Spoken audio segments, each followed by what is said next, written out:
The text message arrived at 6:47 a.m. on a Tuesday morning while I was reviewing investment portfolios in my downtown office. Family reunion Saturday at the lake house. Don't embarrass us this time, Richard. I screenshot the message and added it to my ever-growing documentation folder. Uncle Richard had been sending variations of this message for 12 years, ever since I'd started attending family gatherings as an adult. Each one a reminder that I was adopted, that I didn't quite belong, that my presence was tolerated rather than welcomed. What Uncle Richard didn't know was that his lake house, his construction empire, his lifestyle, and his ability to host family reunions were all funded by his silent partner, the same charity case he loved to publicly humiliate. The relationship had started innocently enough. Fresh out of business school 15 years ago, I'd been working at a consulting firm when Richard's construction company landed on my desk as a client facing bankruptcy. His books were a disaster, his cash flow negative, his expansion plans delusional. Any rational analyst would have recommended liquidation. Instead, I saw potential. Richard had vision and connections but no financial discipline. His projects were solid but his management was catastrophic. I'd structured an anonymous investment through shell companies, providing the capital injection that saved his business while maintaining complete secrecy about my identity. Over the years, that initial investment had grown into something much larger. Richard's construction empire now spans 6 states, employed over 3,000 people and generated annual revenues exceeding $400 million. My stake had grown to $200 million, making me not just his largest investor, but his controlling partner in everything except name. Richard believed his success was entirely self-made. His favorite story, told at every family gathering, involved pulling himself up from near bankruptcy through grit, determination, and refusing to accept handouts. The irony was lost on him but never on me. Saturday morning brought the familiar ritual of preparing for family judgment. I dressed carefully, nice enough to show respect, modest enough to avoid accusations of showing off. My Honda Accord would blend in with the other middle-class vehicles, while Richard's collection of luxury cars dominated the circular driveway. The lake house was spectacular as always.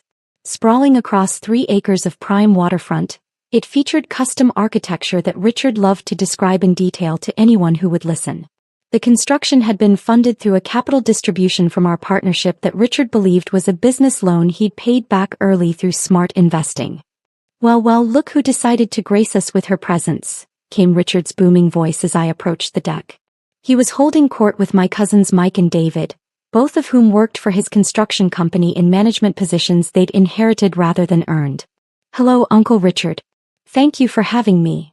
Always room for family at the Richards family lake house, he declared, gesturing expansively.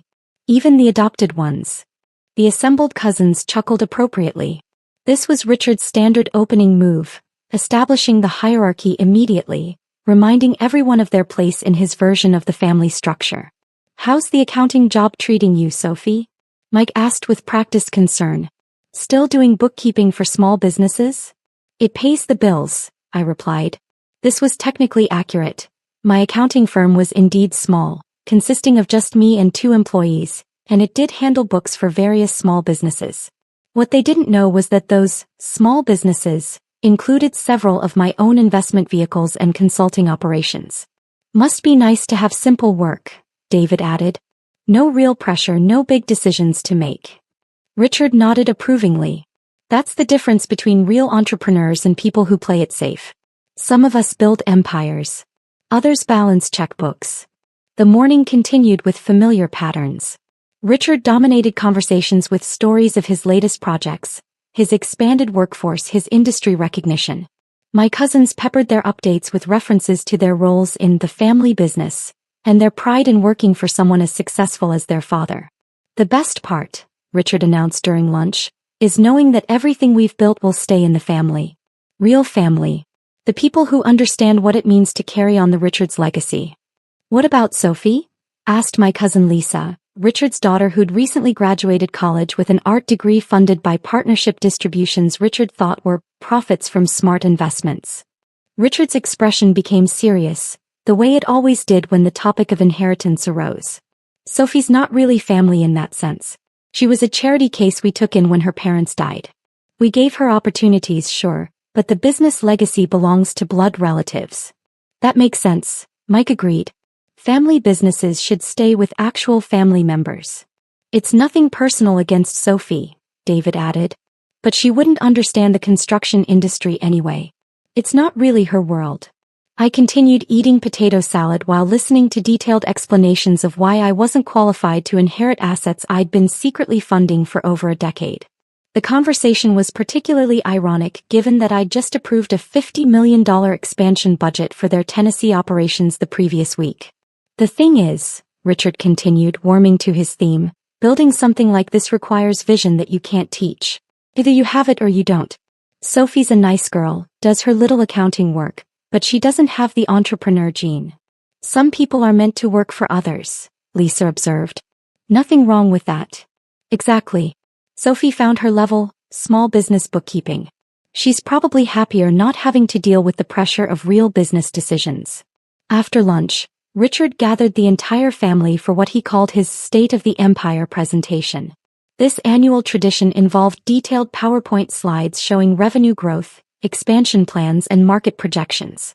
What it actually showed was a comprehensive overview of how my investment strategies had built and sustained his business empire. 22% revenue growth this year, he announced proudly. Expansion into 3 new markets.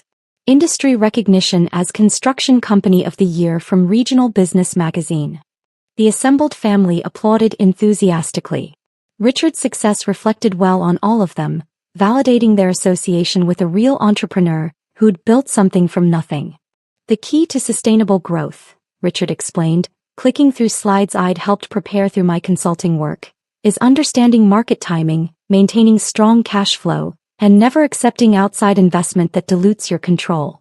This last point was particularly amusing, given that outside investment controlled 60% of his company through various legal structures he didn't fully understand. Dad's always been amazing at seeing opportunities others miss, Mike added. Remember when everyone said expanding into commercial development was too risky? That's the difference between leaders and followers, Richard replied. When you know you're right, you commit fully. No hedging, no safety nets, no asking for handouts.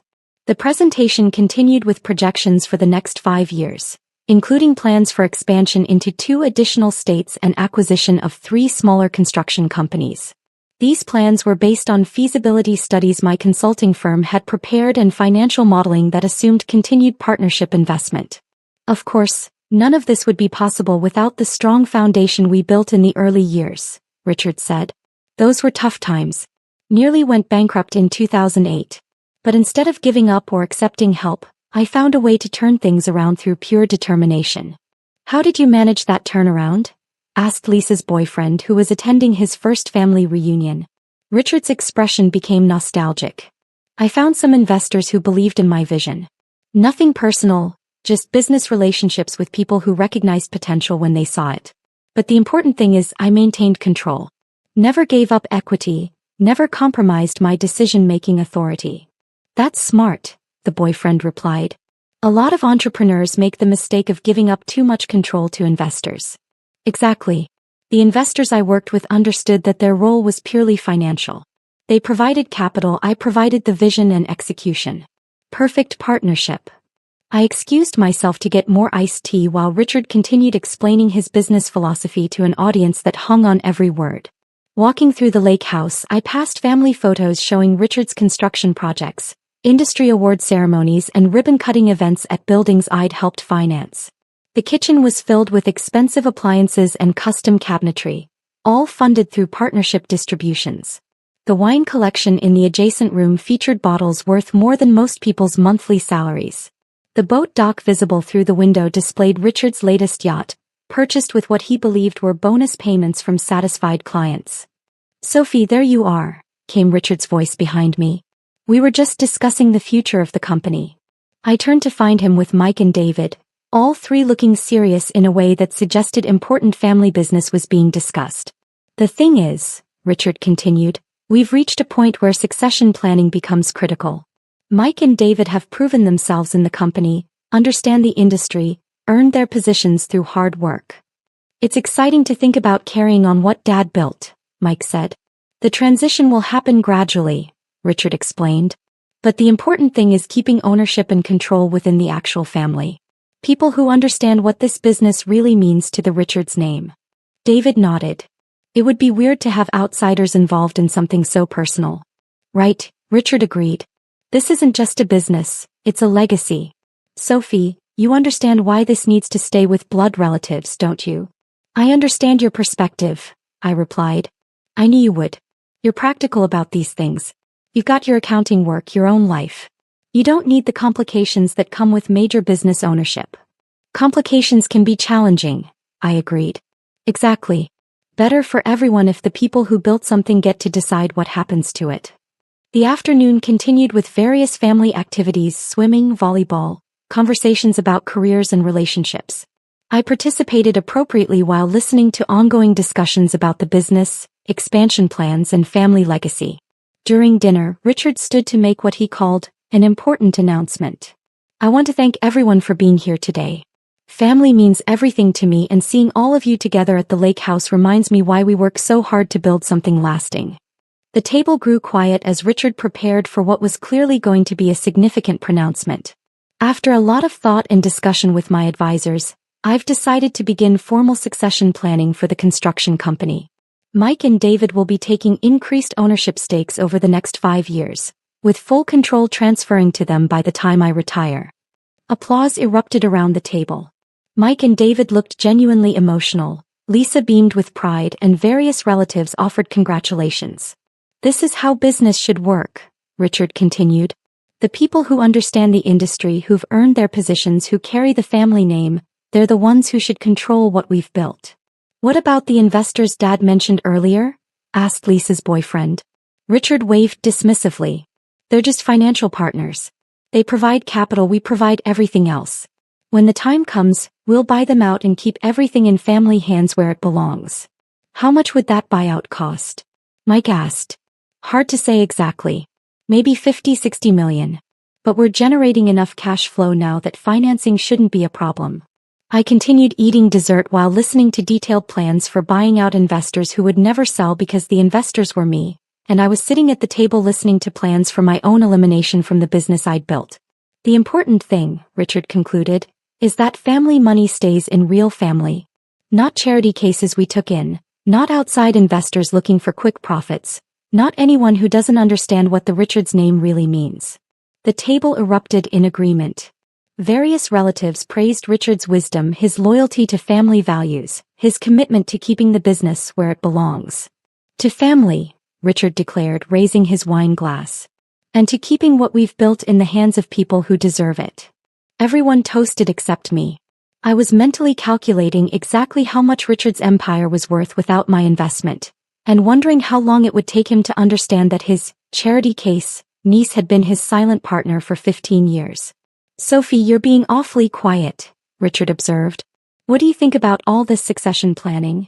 I think you should do whatever you believe is right for your family, I replied. I knew you'd understand. You've always been practical about knowing your place. The evening concluded with more family bonding, promises to gather again at Christmas, and detailed discussions about the construction company's bright future under Mike and David's leadership. I helped clean up while listening to conversations about legacy, family values, and the importance of keeping business ownership in the right hands. Driving home, I reflected on 15 years of silent partnership with a man who publicly dismissed me as a charity case while privately depending on my capital to fund his lifestyle. Richard genuinely believed his success was self-made, his investors were passive financial partners, and his adopted niece was an accounting clerk who'd never understand real business. Sunday morning, I called my attorney from my home office. Margaret, I need to discuss the Richards construction partnership. The $200 million position? What are you thinking? Complete dissolution. I want out of every investment vehicle, every joint venture, every financial relationship. There was a long pause. Sophie, that's essentially their entire capital base. Without your investment, they're looking at immediate liquidity crisis, probably bankruptcy within 6 months. I understand the implications. This isn't just about Richard's company. 3,000 employees, dozens of subcontractors, multiple ongoing projects. The collateral damage will be extensive. I thought about Mike and David's graduation parties I'd helped fund, Lisa's art school tuition that came from partnership distributions, Richard's lake house that existed because of my capital injections. How long will the dissolution process take? Given the complexity of the legal structures, probably 4 to 6 weeks. But Sophie, once this process starts, there's no undoing it. Are you certain this is what you want? I'm certain. I'll need documentation of cause for dissolution. Contract breach, material changes in partnership structure, something that justifies immediate withdrawal. Richard announced yesterday that he's planning to buy out all investors to keep the business in family hands. I'd say that constitutes a material change in our partnership agreement. That should be sufficient legal grounds. I'll begin drafting the dissolution documents. Monday morning brought a busy day of meetings with attorneys, accountants, and financial advisors. The legal mechanics of unwinding a $200 million partnership were complex, involving multiple shell companies, joint ventures, and investment vehicles that had been carefully structured to maintain my anonymity. Margaret's team worked with surgical precision to identify every aspect of my financial relationship with Richard's empire. Real estate holdings, equipment financing, working capital loans, expansion funding. The web of financial interdependence was more extensive than even I had realized. The cascade effects will be immediate, Margaret explained during our afternoon meeting. Equipment lease payments will stop, construction loans will be called, working capital will disappear. Richard's going to wake up Thursday morning facing complete financial collapse. What about employee protections? We can structure the dissolution to prioritize payroll and benefits, but ultimately Richard will need to find replacement funding or begin liquidation proceedings. And the likelihood of him finding replacement funding? For $200 million? Given his debt ratios and cash flow requirements? Essentially zero.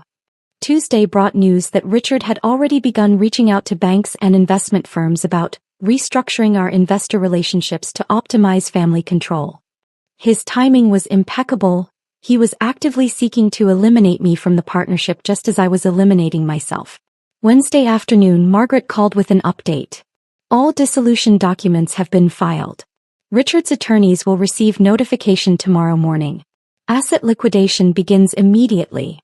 How long before he understands the scope of the situation? Based on the cash flow models, he'll start seeing problems by Friday. Bank calls, supplier payment issues, payroll concerns. The full scope will probably take a week to sink in. Thursday morning, I was reviewing quarterly reports when my phone began buzzing with family group chat notifications. Richard, temporary cash flow issue with the company. Working with our financial team to resolve quickly. Mike, Dad, is this serious? The bank called about our construction loan. David, equipment company wants immediate payment on our lease agreements. Lisa, what's happening? Should I be worried? Richard, just business complications.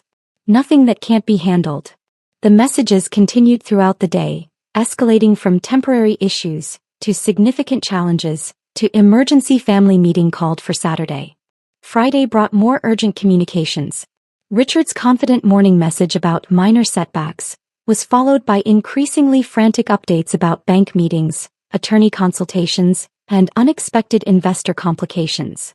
By Saturday morning, the family group chat had evolved into a full crisis communication channel. Richard, family meeting moved to my office. Lake house events canceled until further notice. Mike, Dad, the employees are asking questions about their jobs. David, should we start looking for emergency funding?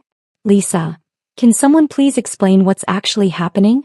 I arrived at Richard's corporate headquarters to find the parking lot nearly empty and a small group of family members huddled in the conference room. Richard looked like he'd aged 5 years in 1 week. Sophie, thank God you're here, he said, looking genuinely relieved to see me. We need all the family support we can get right now. The conference room felt different than usual. Instead of Richard's confident presentations about expansion and success, the atmosphere was tense with barely controlled panic. I'll be direct, Richard began. Our primary investor partnership has been terminated. Effective immediately. Without cause, without warning, without negotiation opportunity. How much money are we talking about? Mike asked. Approximately $200 million in various forms. Equipment financing, working capital, expansion funding, real estate holdings. The room fell silent as people processed the magnitude of the crisis. Can we replace that funding? David asked. I've spent the week meeting with every major bank and investment firm in 3 states. The answer is no. Our debt-to-equity ratios are too high, our expansion has been too aggressive, our capital requirements are too extensive. What does that mean for the company? Lisa asked quietly. It means we're looking at bankruptcy. Complete liquidation. 3,000 jobs lost, dozens of projects cancelled, 15 years of building completely destroyed. The silence stretched longer this time. Richard's empire, his legacy, his family's future, all of it crumbling because his anonymous silent partner had chosen to withdraw support. The thing I don't understand, Richard continued, is why now? Our investor partnership has been stable for 15 years. Profitable, professional, no conflicts or complications. Then suddenly, complete termination with no explanation. Maybe they found better investment opportunities? Mike suggested. Maybe they needed liquidity for other projects? David added. Richard shook his head. I've been racking my brain trying to understand what changed. The only significant development was my announcement last weekend about succession planning and buying out our investors to keep the business in family hands. You think they didn't like that idea? Lisa asked. I can't imagine why. It was a business decision, nothing personal. We would have paid fair market value, negotiated reasonable terms, maintained all existing relationships. I listened to Richard's struggle to understand why his plan to eliminate his investors had resulted in his investors eliminating him. The irony was perfect, but explaining it would serve no useful purpose. The question now, Richard continued, is what we do next. Bankruptcy proceedings will probably take 6 months. After that, I'll be starting over at age 58 with no assets, no company, no income. What about the lake house? Mike asked. Financed through company assets. It'll be part of the liquidation. The boats, the cars, the investments? All tied to company cash flow. Everything goes. The family spent the next hour discussing practical matters, job searches for Mike and David, living arrangements once the lake house was sold, college funding for Lisa now that partnership distributions had disappeared. I keep thinking there must be something we can do, Richard said. Some way to contact our investors directly, negotiate a compromise, explain that this affects thousands of people who depend on us. Do we know who they are? David asked. That's the frustrating part. 15 years of partnership and I never met them face to face. Everything went through lawyers and shell companies. Professional but completely anonymous. Why would they structure it that way? Lisa wondered. Privacy, I assume. Some investors prefer to stay behind the scenes, especially with family businesses. Less complicated that way. I could have explained the real reason for anonymity, that watching Richard take credit for my business strategies while dismissing me as a charity case had provided 15 years of educational entertainment. But that conversation would come later, if at all. The hardest part, Richard continued, is knowing that someone out there made a decision that destroyed everything we built, and we'll never even know who they are or why they did it. Maybe it wasn't personal, Mike offered. Maybe it was just business. Maybe. But the timing feels deliberate. Right after I announced plans to buy them out and keep the business in family hands. Like they were sending a message. What kind of message? Lisa asked.